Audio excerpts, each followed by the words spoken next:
So this is the 1800s from MBM Corporation. Today I just want to go through the machine itself, and we're going to talk about how it operates and some of the functionality on it for being able to run different paper sizes efficiently, getting good feeding with the air feed system, some of the programming, some of the abilities that it has. So we'll begin at the front of the machine. It does have a nice self-centering paper feed system. So when you loosen your side guides, they're able to move in and out, so it centers your paper for you. Another nice feature that it has is on the left side here, it has a spring-loaded plate. So what I generally do is I put our paper in and I butt it up to the paper, and then we just snug this up, and then that little bit of give, make sure that you have enough gap so that you don't have dragging and misfeeds from that.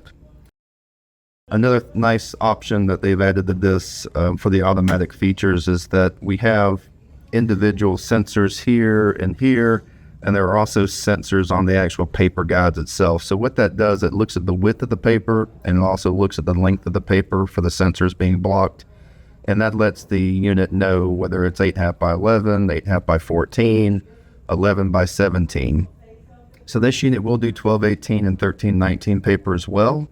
If you do have 18-inch length or 19-inch length or a custom length that is not 11, 14, or 17, then you would manually enter that, and we can show you that button in just a second where that particular one is at. Another great thing that we have here, if you open the top all the way up, we do have a list of error codes, just common things, whether it's the lid being lifted or it's a paper jam or it's a paper's not fed. So it gives you a listing of what the error is and then ways to be able to correct that as well, which is a nice feature to have. When we look inside, we have a couple different things that we do. So for your front blow, we have the knob here, and it goes from thin to thick. So depending on your paper weight, you're able to adjust thick over to the right, thin back to the left, and then adjust how much air is coming in. Then we also have the same here for our side blow, again from thin to thick, and that gives us the blow that way as well. And then we have a steady vacuum. We do have a separator adjustment here, and it's listed from thin to thick as well. So depending on how thick your paper is, you can adjust your separator up and down so that you get nice consistent feeding. So if you have really thin paper, you want to close that gap up. If you have really thick paper, you need to open it up a little bit so it'll feed through.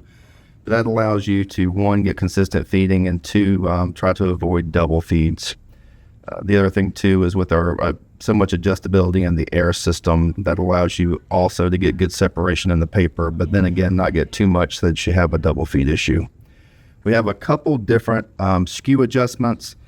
So this front knob here goes with your guide here.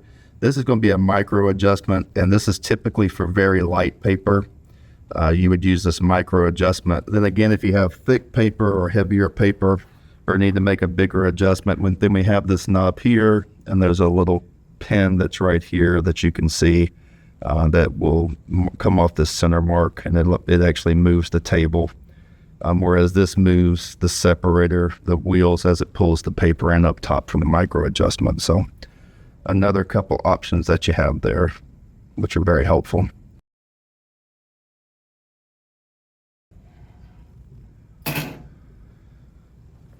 Your paper table 1, of course, you can see here on the outside, and then you have your power exit wheels that will match the length of your paper, so, and your fold type, so that it shingles nicely for you. And then you have your table extension here to catch your paper as it comes out. On the front, let me raise this table back up. So you have to raise the table to the top position to be able to open the door to see your second fold tray. So when you open your door here, your second fold tray will be inside the machine here. So this is your second fold tray that's inserted up here on top, and then of course you have your plug for your second fold tray here on the side. So if you have a paper jam, you just unplug, lift up, and it drops right out. And then you can put it back in the track and lock it back in and then plug it back in. It's pretty simple. And then up inside as well, let me pull the tray out real quick and we'll show you one of the, it's harder to see.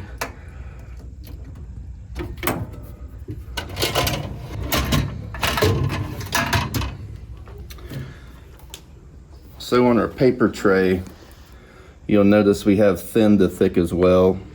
So depending on your paper, it usually stays in the midsection. That's how it comes from the factory. But if you're running really thin paper and you're having a little bit of issue with the fold plates, you can adjust this for feeding so that you close the gap a little bit. So it gets a little narrower, a little wider, depending on what type of paper that you're doing. So you have that on both sides. So you want to make sure you match up the screw holes, whether it's thin, medium, or thick for that. Also in the inside, it's hard to see, but there are two little switches up in the corners, and that's for thin, medium, and thick as well. And that's another option that you have to help with feeding. They typically stay in the medium setting, but if you're having some issues with some paper feeding, that has to do with your rollers. So you can adjust that and adjust the gap just a little bit with the rollers between thin, medium, and thick as well.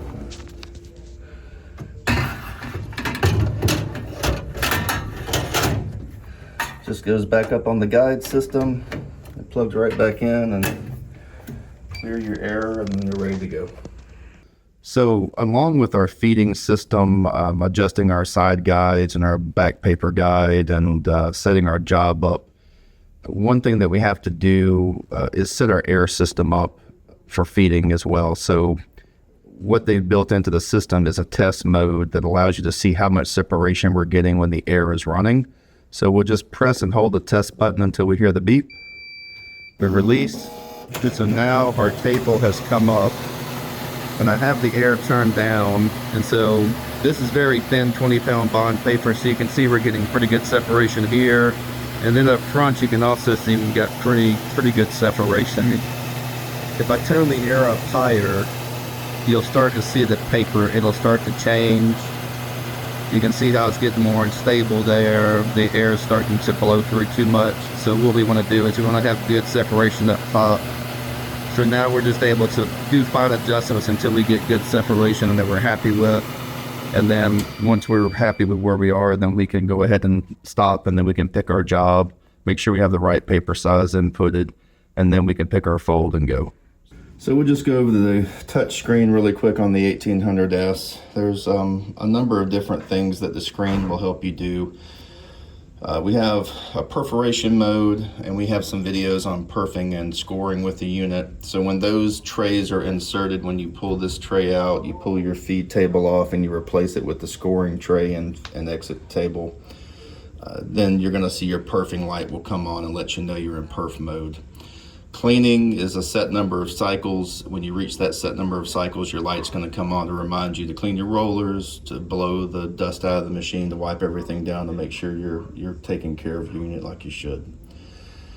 Of course, depending on where you may have an error in the machine, whether it's your number 2 fold plate or your number 1 fold plate as it's feeding in or as it's at the top, or if your connection is bad on your first fold plate, or your feeding system, you're having a jam there, or in the exit system, your exit wheels aren't working properly, the independent lights will light up to show you where the problem is or where it's occurring at. A couple other things that you're able to do with this one. So we can pick from our 6 common folds, half folds, gate folds, Z folds, tri-folds, etc. Once you pick your fold, the sensors will, if it's a standard size paper, it will pick up the length of the paper and it will set everything up for you, do all the math, so you don't have to do any calculations. Once you do that, then you're able to go to your little symbols here. This talks about your first fold plate, so you can actually touch it and see what your first fold is going to be. The last job we did was 17-inch paper, so it's showing us that it's 8.5 inches is where a half fold should be at. Then of course we go to our second plate.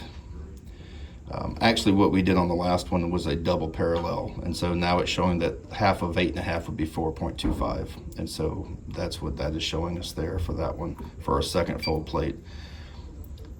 This button lets us change where our exit wheels are for stacking paper and shingling properly.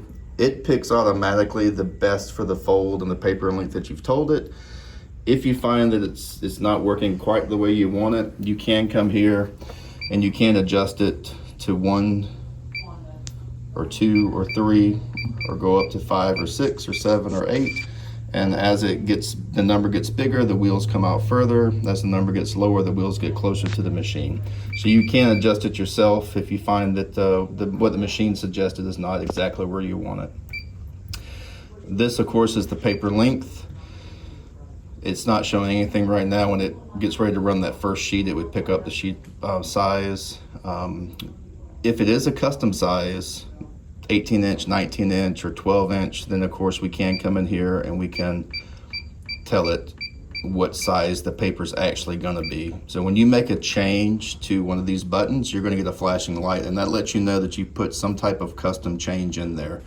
So if you folded a piece of paper in half and you saw that 8.5 was off just a little bit, and I came here and I wanted to make a micro adjustment with our plus or minus buttons, then once I do that, this light is going to flash as well. So it lets you know that you've made a micro adjustment to that particular fold plate or to that particular length, just to remind you that it's not standard anymore.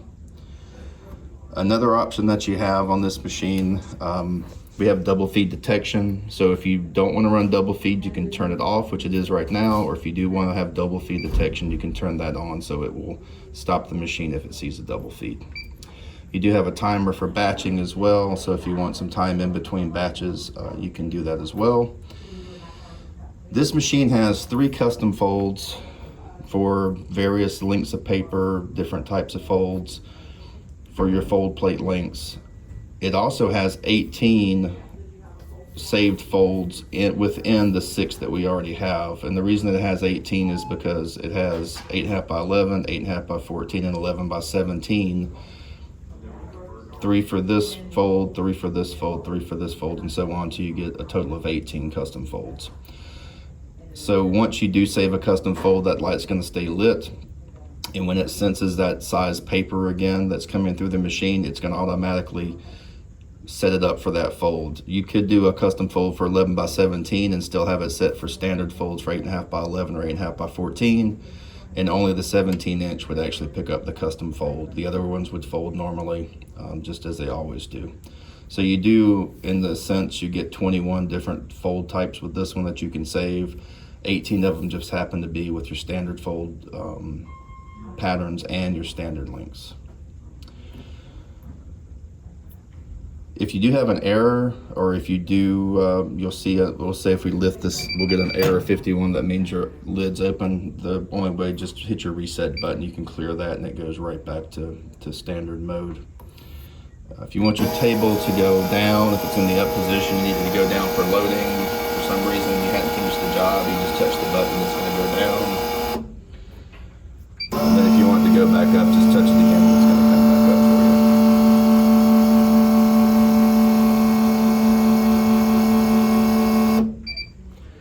We also have speed variability 1 through 5, so depending on what type of paper you're running and what folds you're running, you can speed the machine up faster or slower depending on the accuracy and the fold type it is. You know, if you're getting a little bit of puckering or something in the corners, or the folds aren't coming out exactly right, then sometimes slowing it down based on the type of paper that you have is helpful.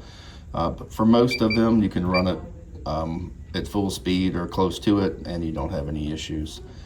We do have this test button also does another function. If you have your paper stacked in and you hit the test button, it's going to run 2 sheets for you.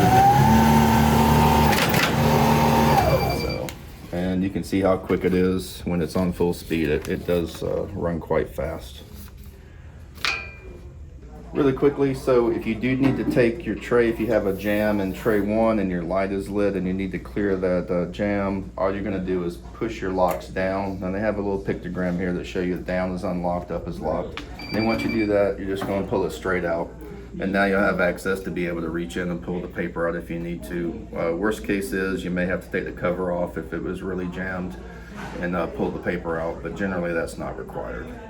So then again, just you have these nice little guides here on the side. They fit into the track system. It slides right back in, you lift it right back up, and then we clear our error, and then the machine's ready to go again.